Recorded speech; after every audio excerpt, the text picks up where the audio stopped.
A grande maioria dos 50 mortos, sendo 12 russos e 35 cubanos, acabaram morrendo como resultado de rifles, de balas de rifle.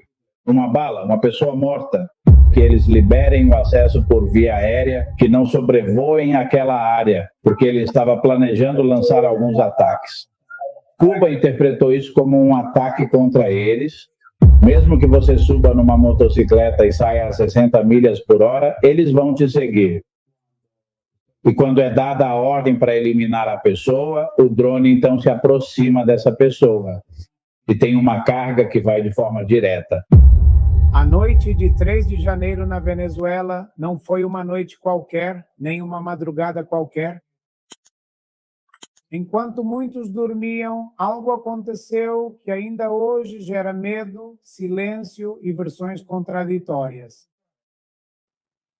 Falou-se de ataques cirúrgicos, de tecnologia militar nunca antes vista, de pessoas que desmaiaram sem ouvir uma explosão, de presos que saíram das prisões e de um regime que desde então começou a demonstrar sinais de enfraquecimento. Há alguns dias, estas informações detalhadas haviam sido devidamente disponibilizadas pelo comandante Quiñones e, há algumas horas, o próprio presidente Donald Trump voltou a confirmá-los publicamente. Foram utilizadas armas supersônicas? Comandante, seja bem-vindo. E hoje vamos analisar como foi essa operação com essas armas secretas que os Estados Unidos possuem. Bem-vindo, comandante. Sim, obrigado. É um prazer estar com vocês novamente. Bom, veja, na verdade elas não são tão modernas, já que eles começaram a fazer exercícios e testes há cerca de 20 anos aproximadamente. Descobriu-se que certas ondas de rádio, quando atingem o sentido de orientação do cérebro, especificamente aqueles pontos que temos no ouvido interno, causam desbalanceamento. É como se você estivesse em um barco que está se movendo, que você se sente muito enjoado, não consegue se segurar e sente náuseas. É basicamente a mesma coisa. O que te afeta é uma parte do cérebro, é parte do ouvido interno. E é por isso que, como tudo isso está conectado do seio nasal até o ouvido, quando essa pressão entra, sangramento nasal que alguns deles relataram, não é que o cérebro deles esteja apodrecendo, é simplesmente uma pressão que faz sair sangue do nariz ou do ouvido. E outras pessoas estavam espalhando rumores de que enviaram os corpos dos cubanos em umas caixas pequenas. E você percebe que eram bem pequenas, eram assim, em vez de uma caixa de quase 2 metros de comprimento, que são as normais. E diziam que era porque essas armas secretas os tinham derretido. Isso não é verdade, de forma alguma. Na realidade, muito poucos deles foram de fato mortos por um míssil, por uma bomba ou por fogo de artilharia de helicóptero. A grande maioria dos 50 mortos, sendo 12 russos e 35 cubanos, acabaram morrendo como resultado de rifles, de balas de rifle. Uma pessoa morta. E não foi como se os tivéssemos despedaçado. Por isso o levaram para uma caixinha. Essas eram cinzas, na verdade, que enviaram de volta, porque por algum motivo os líderes cubanos tinham porque eles negavam que havia cubanos ali lutando com aquele povo. Você se lembra que eles saíram dizendo que não havia cubanos lutando? Então é uma arma, como te digo, que é extremamente incômoda e difícil de lidar. Inclusive, pode-se colocar em um drone de tamanho considerável que possua uma grande carga elétrica, pois já foi usado uma vez em grupos de pessoas que estão fazendo confusão na rua e que estão tentando causar desordem pública. Em vez de atirar balas dessas, de borracha que às vezes não são tão eficazes, depende de como eles estão vestidos, está se usando esse equipamento. Um drone passa e passa saturando o ar, todo mundo é atingido pelo raio e as pessoas saem correndo como formigas. É incrível o resultado, se ninguém aguenta, porque o que você sente é como um monte de formigas no começo, depois sente como se a pele estivesse derretendo, como se estivesse derretendo completamente. Inclusive eu, quando estávamos assistindo a esse exercício em Quânico, na base onde foi realizado, olhei para minha mão para ver se eu pensei que minha pele e toda a carne do braço estavam caindo do osso e não, era só a sensação, essa sensação que a gente sente, né? E todos, mesmo sabendo o que ia acontecer, todos pulamos imediatamente para a área de proteção para evitar sentir isso. É realmente desagradável. E é uma maneira, como eu te disse antes, de você desequilibrar o inimigo sem se expor a perder a vida e, infelizmente, eles estavam armados, estavam dispostos a lutar e, sim, lutaram por quase 20 minutos. Já se passaram mais de 15 dias e você que tem acesso, sei que nem tudo pode ser contado. Como foi aquele cenário de guerra naquela noite? Porque agora dizem, ouvia-se um apito, os radares ficaram completamente ocultos, não houve reação por parte do exército e dos milicianos, algo que Nicolás Maduro nunca tinha mencionado. Inclusive, sei que nas últimas horas, 28 altos militares foram afastados do regime neste momento, buscando responsáveis pelo que aconteceu. E também se fala que naquela noite, no Forte Tiúna, vários presos fugiram. E os militares responsáveis por esse local depois foram detidos e levados para a prisão. Como foi aquele cenário de guerra, comandante? Olha, lembro que havia muita gente da inteligência operando aqui, causando problemas. Uma das coisas que você tinha que fazer era atrair a atenção para áreas que não estavam necessariamente relacionadas ao que estávamos fazendo.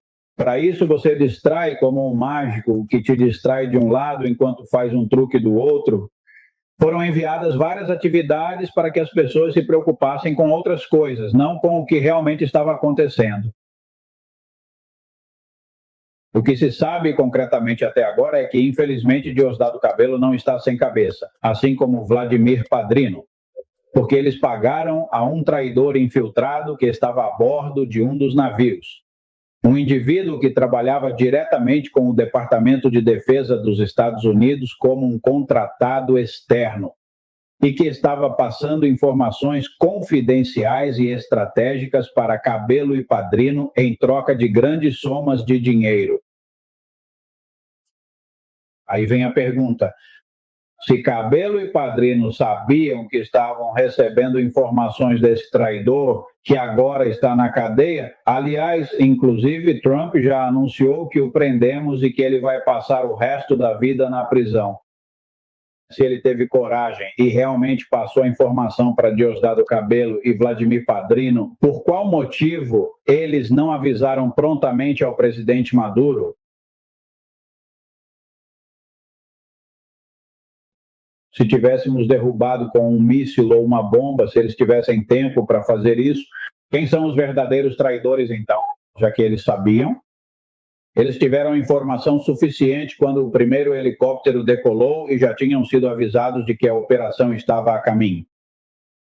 E eles conseguiram escapar. Então, aí é onde as pessoas deveriam se preocupar e todos os seguidores desses dois criminosos, em vez de deixá-los sem cabelo, deveriam deixá-los sem cabeça, porque alguém traiu. Aí traíram os Estados Unidos.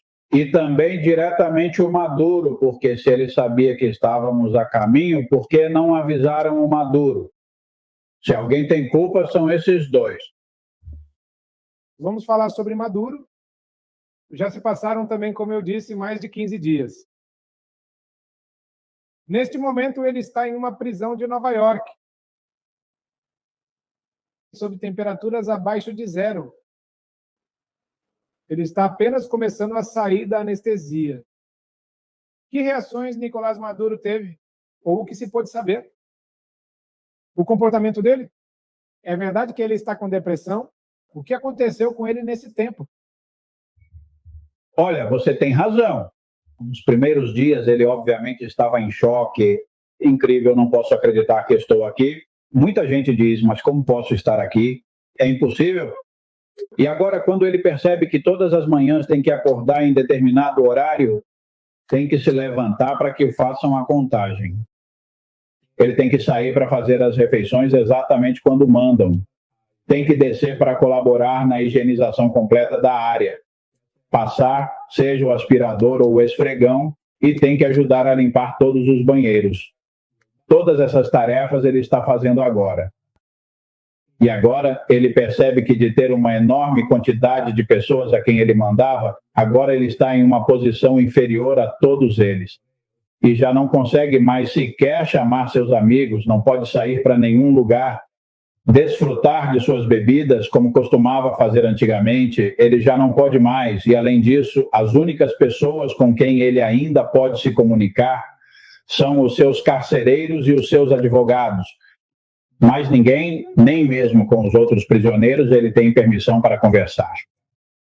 Obviamente, isso vai afetá-lo, pois ele não sabe o que está por vir, porque agora ele tem que se perguntar: vou passar o resto da minha vida nessas condições, assim como estou agora?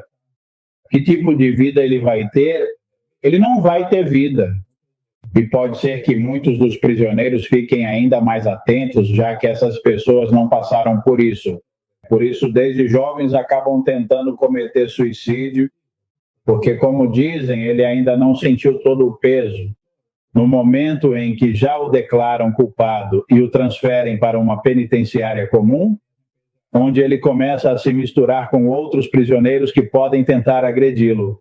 É exatamente aí que ele vai compreender o que realmente perdeu em sua vida. Agora ele sabe e está possivelmente passando por um período de angústia e reflexão, por problemas mentais que não entende, que gostaria, em seu desespero, de poder ligar para alguém e com certeza está gritando com seus advogados, perguntando por que não o tiram dali e por que não fazem algo. Mas agora já é tarde demais.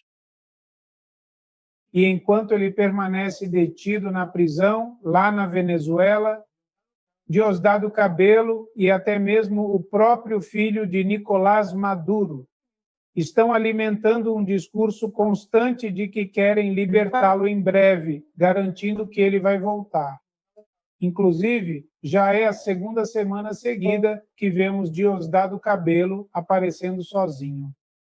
E dá para perceber que ele sente pressão, porque estão vendendo esse discurso de que querem trazer Nicolás Maduro de volta à Venezuela.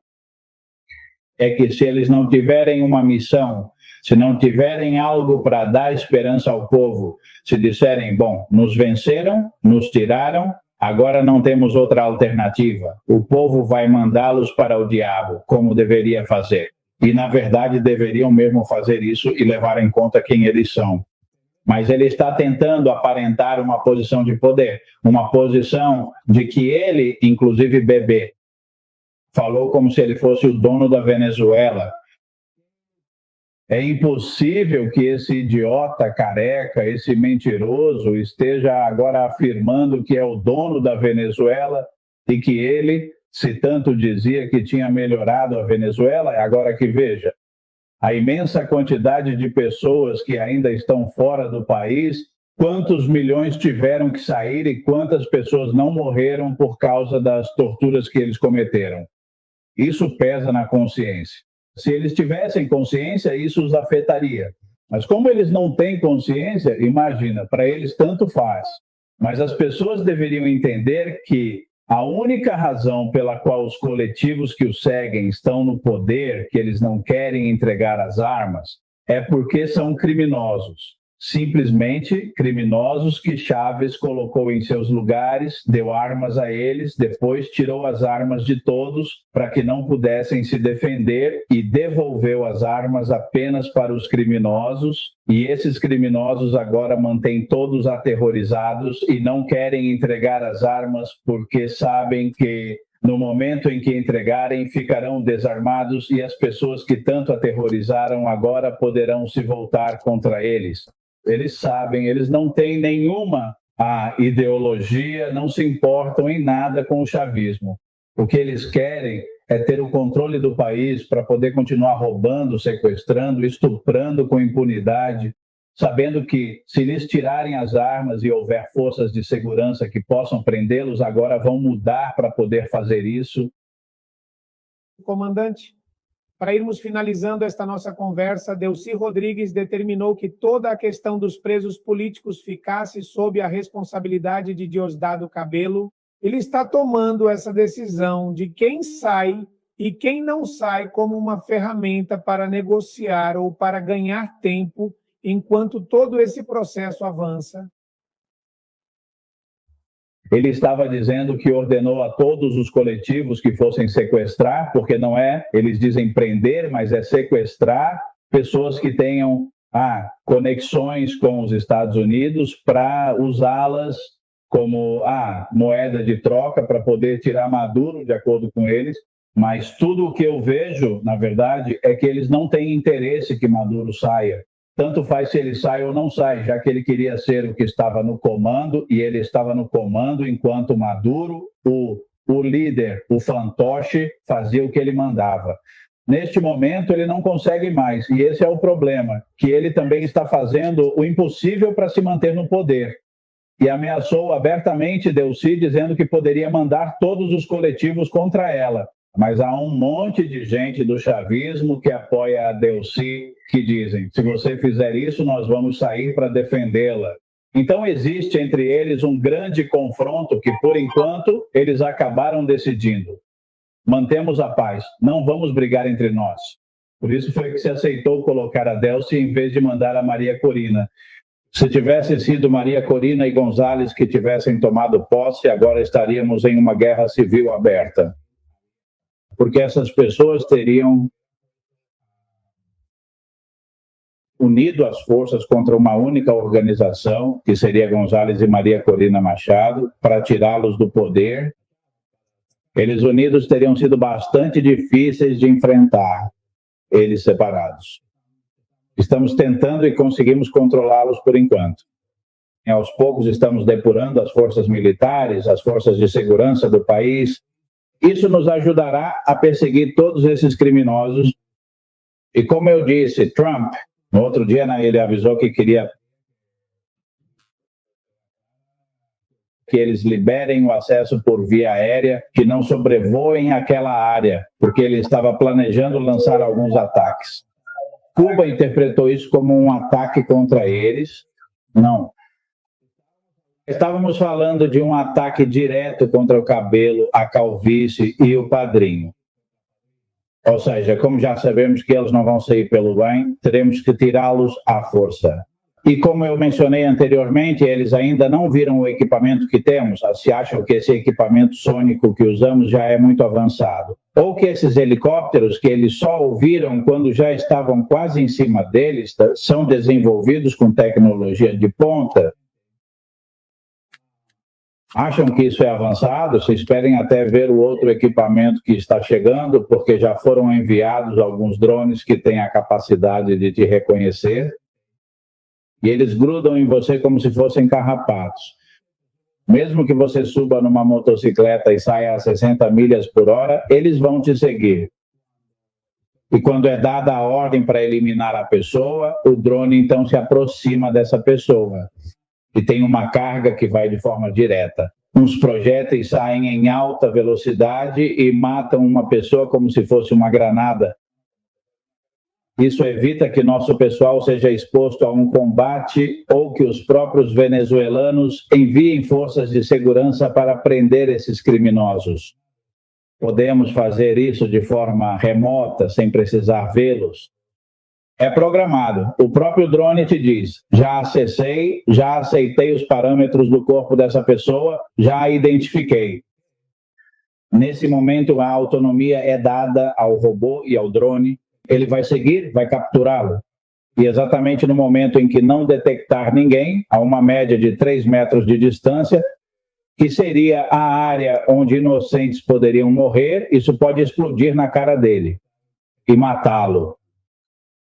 Comandante Luiz Quinones, muitíssimo obrigado. Obrigado por nos trazer clareza sobre tudo isso que aconteceu naquela madrugada de 3 de janeiro e por confirmar, porque o senhor foi um dos primeiros a nos fornecer a informação que foi ratificada pelo presidente Donald Trump sobre o armamento que foi utilizado, tanto para o operativo quanto para o que já temos e está a caminho.